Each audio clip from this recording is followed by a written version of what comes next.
Congratulations! You are a pug. You came into this world with the face of an exhausted tax accountant and the body of a future dinner roll. No awkward puppy phase, no ugly duckling era. You were cute immediately, round immediately, and confident immediately. You were not bred to be a hunter. You were not bred to be a guard dog, and you were definitely not bred to rescue people from under the snow. Your job is much more serious, to lie next to a human and make them feel needed.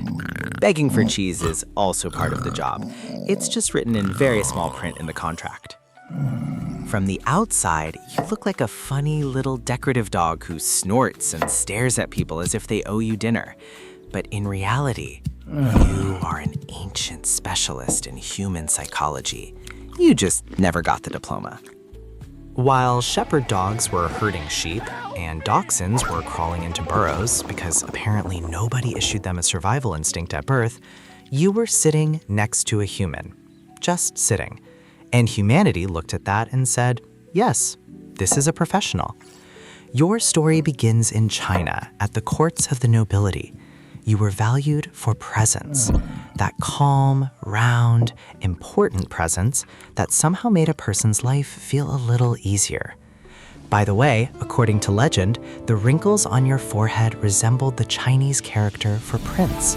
So you were not just a dog, you were a canine VIP badge. Then you were brought to Europe. And Europe, as we know, has always loved anything you can sit next to and say, look how refined my life is.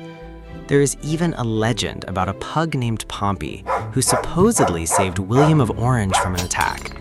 Sounds heroic, although to be honest, there is a chance the dog simply heard a noise and thought, something is happening over there, and possibly someone is eating without me. But the legend stuck, so we respect it. And here's the important part. You never had to change professions. You were a companion then, you are a companion now. Stability, career, calling. And then came the less cheerful part. The problem wasn't never your personality. The problem was the human phrase, but what if we made it even cuter? A dangerous phrase. Nature wanted to ask, are you sure? But the human was already filling out the dog show paperwork. That is how some of your relatives ended up with very short faces. And this is not just a style, it is an architectural problem. Airway space in there? About as much as in a one-bedroom apartment after someone buys a treadmill. That is why you snort, snore, and grunt like someone in the next room has been trying to start an old moped for 3 hours. Your human lies in the dark and thinks, is he sleeping or did a portal just open?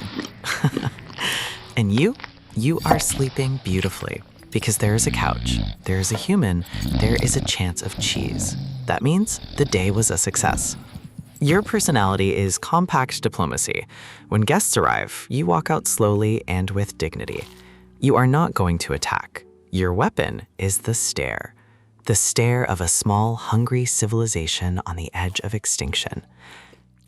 You are social to the point of being intense. The pack must not separate, especially if there might be snacks behind that door. In your soul, you are a lion. In reality, you are a soft little pastry with legs. You can bark heroically once. The second time, you look at your human like, okay, your shift. Small, round, funny, noisy, stubborn, and unbelievably necessary. You were not made for mountain rescues, hunting, or heroic chases. You were made for something else. To lie next to a human, sigh heavily, fart once, and remind them that they are not alone.